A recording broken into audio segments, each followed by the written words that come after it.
75% decrease in metastatic disease upon diagnosis, so patients weren't coming in with metastatic disease anymore. In fact, you can really see that in even our practice. Some of the guys who've been around longer than I have, I think I see one case of metastatic disease a year. You know, someone coming in with newly diagnosed, maybe one a year. Where when, 20 years ago, when some of my partners were practicing, it would not be uncommon for patients to come in already with metastatic disease, and it's not pretty to see. The NCI looked into saying, well, there are better treatments now, maybe it's just better treatments, and that's why we're seeing this decrease. And they had all these statistics, and I can't pretend to follow what they are, but basically what they came about, they believe about anywhere from 40 to 70% of these reductions are believed to be due to the PSA, not due to other things. Eating healthier, exercising, better treatments, that sort of thing. Some more data, decrease of 3% per year in white men, 3.5% African Americans. As far as death rate, again, survival, greater than 90% these days, localized disease, I'd probably say greater than 95%. So why is this dropping? What's going on? Again, is this the PSA only? Is this a couple different factors? Or is it something we don't know? In 2009, we thought we were going to have our answer. That was the year these two big studies were going to come out. We were finally going to get our answer as far as does screening save lives? Unfortunately, like most things, after the data came out, we had more questions afterwards than answers. But let's look at what we learned. The first one, the top one, was from Europe, the European randomized study of screening for prostate cancer. Those results came out for screening, so they were favorable results. The second one was the American trial, prostate, lung, colon, and ovary trial. Those results basically came out saying there was no difference between screening and not screening.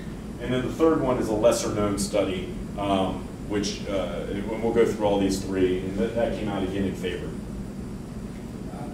When they say screening, are they talking just PSA, or are they including the DRE? It varies. It varies. The European one did not have digital rectal exam. Okay, and they actually, this was a multinational study, many different countries, many different institutions. It, as you can imagine, is virtually impossible to have the same thing everywhere. There's their PSA about every 4 years, although they varied a little bit. They did not use the digital rectal exam as part of their screening. Randomized over 182,000 men, so this is quite a large study. Basically what it came down to is they had a 20% reduction in cancer death after 9 years of follow-up, and a reduction of 25% in metastatic disease. This is the curve, the control group or screening group as far as death in prostate cancer. So we're seeing a 20% reduction in death from screening. And you can see where the curve starts to separate right here, right around 9 years. And remember that for the next study.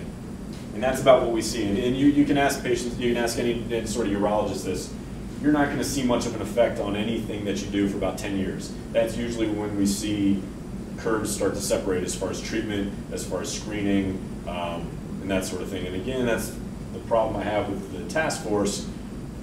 These people aren't seeing prostate cancer patients. They're not studying about it. They're reading 25 articles and making their recommendation, at least to my understanding. They may not be privy to that. The problem that they found during this study is that there was significant over-detection and over-treatment.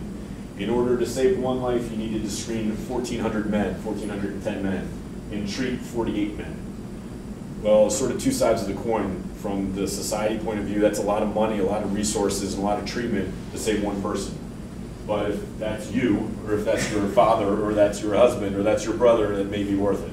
So it sort of depends on how you look at it. As a comparison, the breast cancer numbers, it's about the same for screening. The number needed to treat, that's what NNT means, is lower. Okay. They looked at this for a couple of years. This came out in 2009, so now we have a couple further, a couple of years following that, and they sort of extrapolated the data and looked at what it's been since then. And what we're seeing, if you can remember, these two curves are separating. So the longer you go out, the longer the separation. So what we're seeing is what we were hoping we would see and what we thought we would see. The number needed to screen and the number needed to treat are coming down. because it's more significant now that the curves are separating. So by year 12, you're actually seeing the number needed to screen of 503 and the number needed to treat of 18. It's much more palatable. And again, it compares very favorably to breast cancer. And this is just a schematic of that. The longer you go out, the more difference there's going to be. The second study, this is the American study. 76,000 men, a lot of people, ran by the National Cancer Institute. PSA every year versus no PSA every year. DRE? DRE was done in most, I believe, not all, but most of it was. No difference in mortality after 7-year follow-up. What got a lot of flack in this study is the 7-year follow-up. Again, what are you going to see in 7 years? You're not going to see anything in 7 years. It almost did a disservice to this study by coming out so soon. They really need to follow it longer. The other problem is 52% of the control group had PSA testing. A lot of contamination. The control group should have no testing. The treatment group should have testing. Over half of the control group had PSA screened somewhere along the line. That's going to muddy the water significantly. Again, the short follow-up, and they used the single cutoff because that's sort of what was done back then. But nowadays, like we talked about, one single number, it's just not done anymore. PLCO trial with their results, the top bar basically just shows increased diagnosis, so more cancers are going to be found. But the bottom line shows, the bottom curve, bottom graph, that there was no difference in prostate cancer death. But if you look at here, this is the 7-year mark. Again, this is sort of the 9-year mark. You can see maybe where the curves are starting to separate. Again, nothing's going to happen in 9 to 10 years, we know that. But it came out of the 7-year mark, unfortunately.